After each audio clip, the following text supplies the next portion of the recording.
Welcome to this explainer on the art and science of pleading.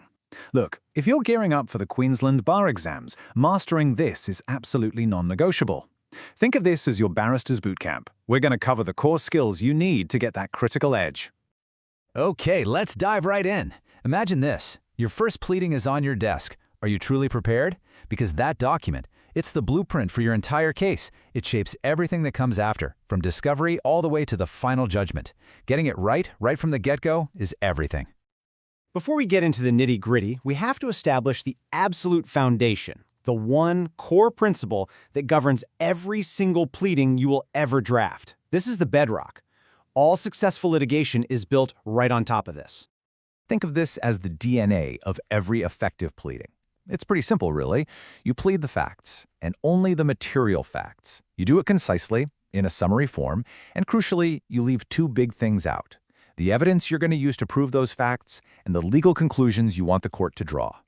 Now, if there is one number you burn into your brain for the Queensland exams, it is this: Rule 149.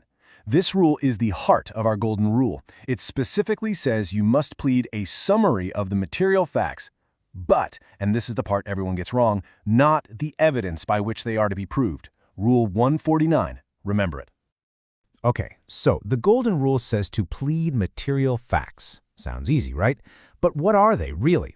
Let's break down what you absolutely must put into your pleading to build your case correctly. So what makes a fact material?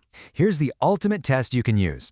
If you took that single fact out of your pleading, would your whole case just fall apart? If the answer is yes, then congratulations, it's a material fact. It's like a load-bearing wall for your argument. It has to be in there. Now, this is the perfect example of why you plead facts, not law. Check this out. In the Conskier case, the plaintiff pleaded their case as negligence, but the facts didn't quite support it. But because they had pleaded all the material facts of what actually happened, the court was able to look at it and say, hang on, this isn't negligence. This is a clear case of trespass. They found in their favor. The plaintiff got the legal label wrong, but the factual foundation was spot on. And this quote just nails the key takeaway. Your job isn't to walk in and tell the court, this was negligence. No, your job is to provide the factual roadmap. You lay out the events so clearly that they lead to one inevitable legal destination. You give the court the ingredients. The court decides what's been baked. Now for the other side of the coin. Knowing what to leave out of a pleading is just as important as knowing what to put in. So let's talk about the common traps that can completely sink your case before it even starts. Okay, listen up, because this is the single biggest mistake I see time and time again. People confuse the ultimate facts they're supposed to plead with the evidence they're going to use to prove those facts. It's a really easy trap to fall into, but it can be absolutely fatal to your case. Here's how to think about it in practice. The ultimate fact is the what. For instance, the defendant failed to properly maintain the machinery. Yep, that goes in the pleading. The evidence is the how. For example, they used an ineffective inspection method called X. See the difference? That's how you'll prove the failure at trial, so it stays out of the pleading. You know, this rule isn't just some arbitrary thing. It has a deep purpose that goes back centuries. It's all about forcing clarity and focus. The whole point is to tell the court and your opponent exactly what specific proposition you're arguing.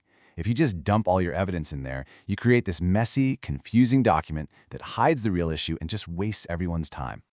And where does this all come back to? You guessed it, Queensland's Rule 149. That's the rule that draws the bright line between material facts and evidence. You need to know it, love it, and live it. It is your guide to drafting a clean, powerful, and, most importantly, compliant pleading. Okay, now for a more advanced technique.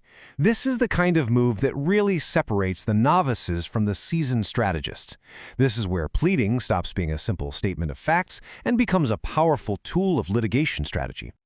So here's a question for you. It sounds totally counterintuitive, right? How can you possibly argue two things that are mutually exclusive? Well, what if your case has more than one potential path to victory, and you're not 100% sure which one the court is going to buy? And the answer is yes, you absolutely can. The rules of pleading totally allow for this flexibility, and when you use it the right way, it can be a case-winning move. It lets you cover all your bases and present multiple, even inconsistent versions of your claim or defense. The Brittenell case is the classic example. Here's how this awesome strategy works. You plead, first, there was no contract between us. Simple enough. Then you say, but In the alternative, if the court finds that there was a contract, then the plaintiff breached it and they owe us damages. It's a brilliant way to fight on multiple fronts at the same time. Okay, let's bring this all home. We're going to distill everything we've covered into a final checklist. I want you to think of this as your pre-flight check before you file any pleading, both for your exams and for your future practice. Before you ever file, you got to run this mental check. First, look at Rule 149. Have I summarized the material facts? And, just as important, have I kept the evidence out? Next, did I accidentally plead any conclusions of law? Is every single fact I need for my cause of action actually on the page? And finally, did I miss a strategic opportunity to plead in the alternative? So I want you to never forget that pleading isn't just a formality. It's not just paperwork. It is the foundational act of strategy that defines the entire battlefield for the dispute. It sets the boundaries, it determines the issues for trial, and it can absolutely be the difference between winning and losing. Your pleading is the map. The question is, have you drawn it with precision?